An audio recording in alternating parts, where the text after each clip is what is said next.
Salve, camaradas! O tema do vídeo de hoje é como funcionará a economia socialista no Brasil.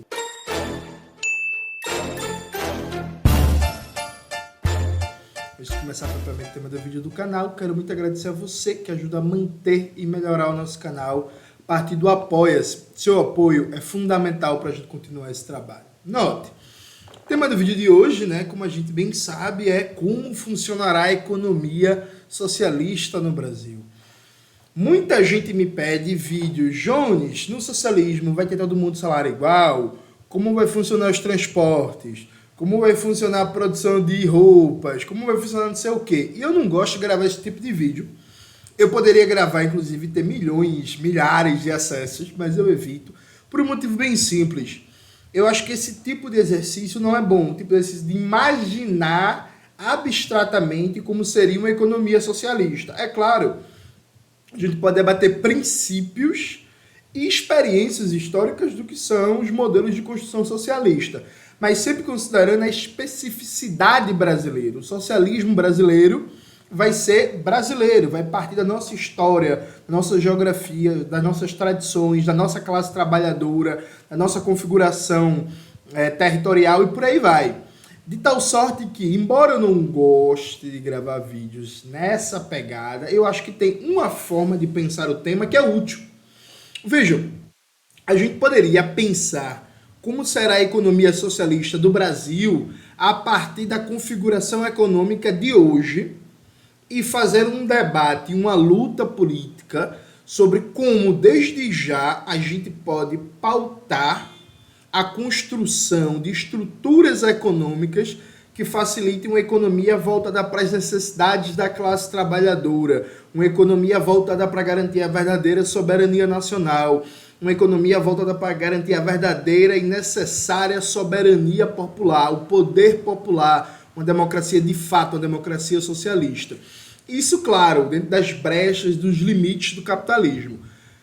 Eu vou dar um exemplo clássico, que é muito fácil da gente vislumbrar isso. Por exemplo, todo mundo sabe que a economia brasileira é uma economia muito dependente do transporte rodoviário, uma economia muito dependente do transporte de mercadorias e pessoas dos meios rodoviários, particularmente no transporte de mercadorias de caminhões, e no transporte de pessoas, especialmente nas grandes metrópoles, nas maiores regiões metropolitanas, o transporte é à base de ônibus.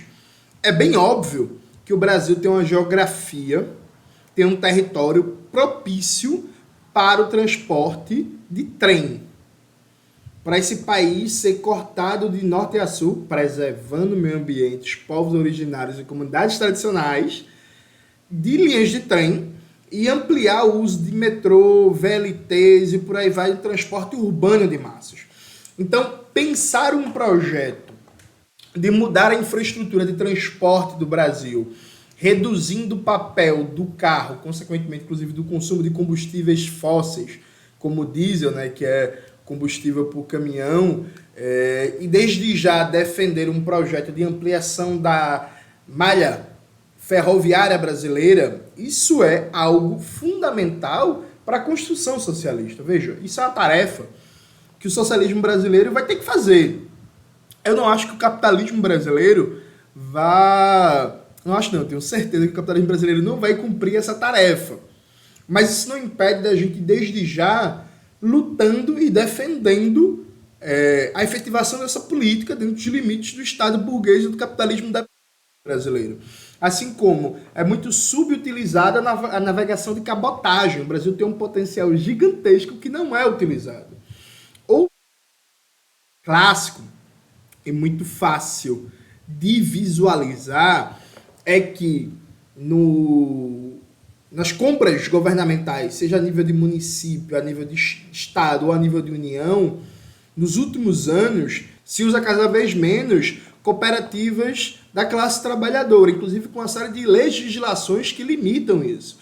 Então, por exemplo, a gente pode e deve defender nas compras do poder público ampliar as políticas que já existem, como a política de compra governamentais para merenda, ampliar o limite mínimo disso, percebe? Garantir, por exemplo, que todo pescado que seja consumido na rede municipal de escolas e creches de Recife seja comprada a partir da pesca artesanal. Recife tem 10 mil pessoas vivendo da pesca artesanal. Pernambuco tem 40 mil pessoas vivendo da pesca artesanal.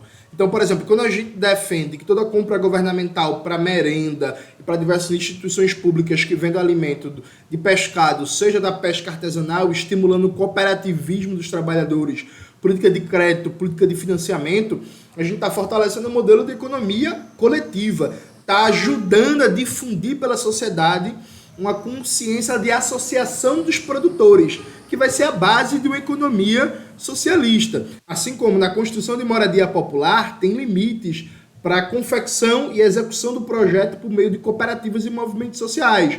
É o que a gente precisa mudar, estimular mais o papel de cooperativas, o papel de associação da classe trabalhadora para ela própria produzir a moradia.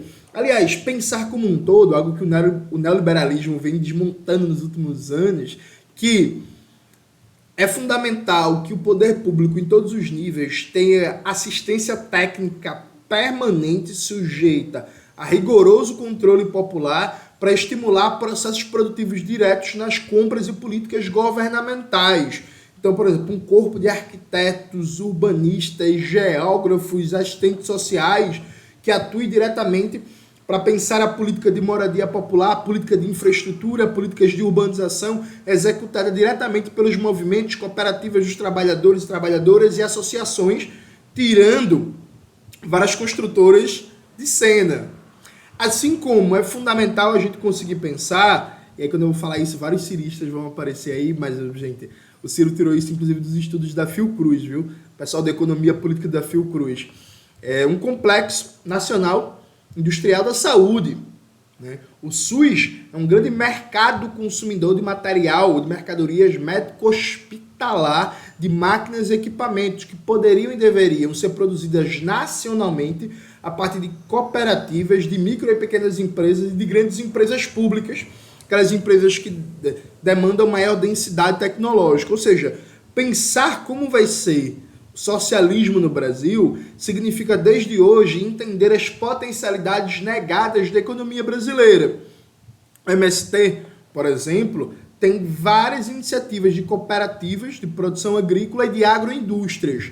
A gente precisa estudar concretamente na realidade brasileira onde tem possibilidades de agroindústria, por exemplo, que não estão sendo aproveitadas. Onde a gente pode ter uma política de produção a partir de agroflorestas que não está sendo aproveitado. Como é que a gente pode, por exemplo, mudar a dinâmica produtiva na circulação geográfica? Um exemplo básico. É muito comum, por exemplo, um município comprar leite, em vez de comprar leite produzido no próprio município ou na cidade vizinha, ele compra leite do inferno, porque não existe nenhuma política de planejamento territorial da alocação de produção. Essa compra de leite, sei lá, a 40, 50 quilômetros, implica em uso de transporte, combustíveis fósseis, aumento de custo, aumento inclusive da margem de custo da mercadoria, porque tem risco de perda do produto, acidentes e por aí vai. Ou seja, pensar a dinâmica de estruturação territorial da produção, consumo e circulação. Isso é um debate, por exemplo, que a galera que está na luta pela soberania e pela segurança alimentar faz muito já agora. Então, é um exercício muito útil, sim, a gente pensar como seria a economia brasileira, mas socialista, a partir das lutas, dos dados, das contradições reais que a gente já vive hoje. Por exemplo, a mineração. Tipo assim, o que a gente vai fazer com a mineração? Não dá para continuar destruindo Minas Gerais. Por exemplo, isso é um dado. Hoje a mineração no Brasil é basicamente privada. É lógico, a gente precisa reestatizar a Vale. Mas, por exemplo, qual vai ser o papel da mineração? Sabe? Então, tipo, tem algumas coisas óbvias. Por exemplo, ano passado, eu lembro que eu comentei isso muito com o Cauê, eu vi uma notícia que o Brasil estava comprando 20 mil trilhos de ferro da China. Onde é que saiu o ferro? De Minas Gerais. Aí a Vale vendeu para a China e a China foi e fabricou o trilho de ferro. A gente pode fabricar o trilho de ferro aqui dentro e deve fabricar aqui dentro. sabe? Então, tipo assim, a mineração de ferro a gente vai precisar. Só que vai precisar onde? Vai fechar quais minas? Quais vão ser os critérios, por exemplo, de funcionamento ambiental que a gente vai utilizar para manter mina X ou desativar mina Y? E esse processo de desativação seletiva, de acordo com os danos potenciais à natureza, vai prejudicar a oferta? A gente vai ter que fazer o quê? Aumentar a produtividade de algumas outras minas a partir de que processos tecnológicos? Assim como no Brasil, a agricultura que usa sementes transgênicas, o agricultor não é mais proprietário da semente. Então, quando você planta um milho transgênico, por exemplo, não nasce. Você não pode, tipo, tirei o milho e vou replantar um novo pé de milho a partir daquele pé de milho, sabe? Não nasce. Você tem que comprar uma nova semente da Syngenta, da Bayer, da Monsanto, da Dreyfus e por aí vai. Então, por exemplo, pensar uma produção nacional de sementes que não passe por essas cadeias dos grandes conglomerados globais de produção de commodities, que não é alimento, é produção de commodities. Uma política nacional de produção e distribuição de sementes, para que o agricultor brasileiro, para que a agricultura brasileira domine as sementes que a gente usa. Isso é algo fundamental para uma política socialista, inclusive para a gente sofrer menos bloqueio do imperialismo estadunidense. Isso é algo que já pode ser pensado agora, que o MST, por exemplo, pensa e faz uma luta, uma militância muito importante nisso, percebe?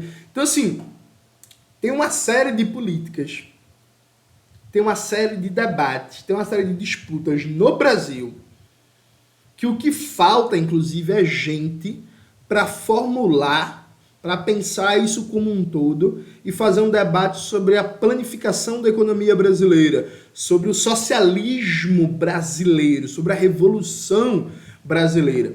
Porque o que acontece, inclusive, por exemplo, você conversa com qualquer militante do movimento Atingidos por Barragem, com qualquer militante do MST, com qualquer militante do MTST, com qualquer militante do MAN, do Movimento pela Soberania Popular na Mineração, e a galera tem propostas muito claras, objetivas e concretas, claro, nas suas áreas de atuação.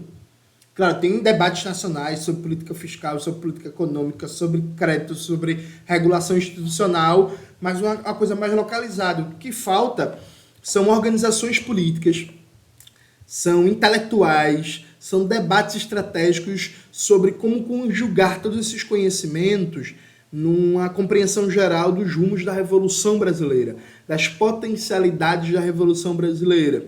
E aí tem coisas que também são óbvias. Por exemplo, a Eletrobras foi privatizada. Isso é uma tragédia para pensar como será a economia socialista no Brasil, porque a Eletrobras é o grande responsável pela produção e distribuição de energia no país. Assim, a Eletrobras não pode ficar em mãos privadas, percebe? Então, sim, o movimento de conhecer a realidade brasileira, de estudar a realidade brasileira nos últimos tempos, essa é a prioridade absoluta do canal, essa é a prioridade absoluta do meu debate, essa é a coisa que mais me seduz de pensar o Brasil, pensar a complexidade do nosso país, pensar a Revolução Brasileira. Ele pode sim se debruçar sobre como será a economia socialista brasileira a partir de um processo de conhecer cada vez mais o nosso país e de conseguir conjugar um debate estratégico todas essas lutas dos sindicatos, dos povos originários, do movimento quilombola, dos povos da floresta, dos movimentos sociais, de todo mundo que já está em luta, já está em enfrentamento, já está em debate, já está em mobilização. O que falta é justamente isso, a gente conseguir congregar uma perspectiva estratégica, uma perspectiva unitária de todas essas lutas, movimentos, causas e bandeiras para pensar as potencialidades do Brasil e desde já, antes da conquista do poder, antes da criação do poder popular, antes da Revolução Brasileira, já ir apontando os sentidos e os caminhos gerais da nossa futura economia socialista. Que pela primeira vez a economia brasileira não vai ser uma economia voltada para fora, não vai ser uma economia voltada para enriquecer meia dúzia de bilionários, mas sim uma economia para alimentar, vestir e garantir bem viver para a maioria do seu povo, para a classe trabalhadora, para garantir uma efetiva soberania nacional, tecnológica e produtiva do país. fazendo com que o Brasil seja um exemplo para o mundo e um farol pela unidade latino-americana. Essa tarefa da Revolução Brasileira, essa tarefa de pensar concretamente os caminhos da construção de uma economia socialista no nosso país. Eu acho que já tem muito sendo feito de maneira fragmentada, só que aí falta um movimento comunista brasileiro entrar de cabeça nesse debate para contribuir de maneira mais sistemática em congregar todas essas lutas e reflexões setoriais, eventualmente locais, dentro de uma estratégia nacional de revolução brasileira. Esse é o verdadeiro projeto nacional para o Brasil, um projeto que tem que ser necessariamente, para ter possibilidades de ser exitoso, um projeto revolucionário, popular, contra a burguesia. É isso, galera. Espero que vocês tenham gostado do vídeo de hoje. Não se esqueça de se inscrever no canal, ativar o sininho, curtir esse vídeo, compartilhar, tudo isso que vocês já sabem. Esse vídeo só foi possível graças à sua contribuição ao canal, que acontece via Pix ou via Apoia-se. A você, meu muito obrigado. Um beijo e até a próxima.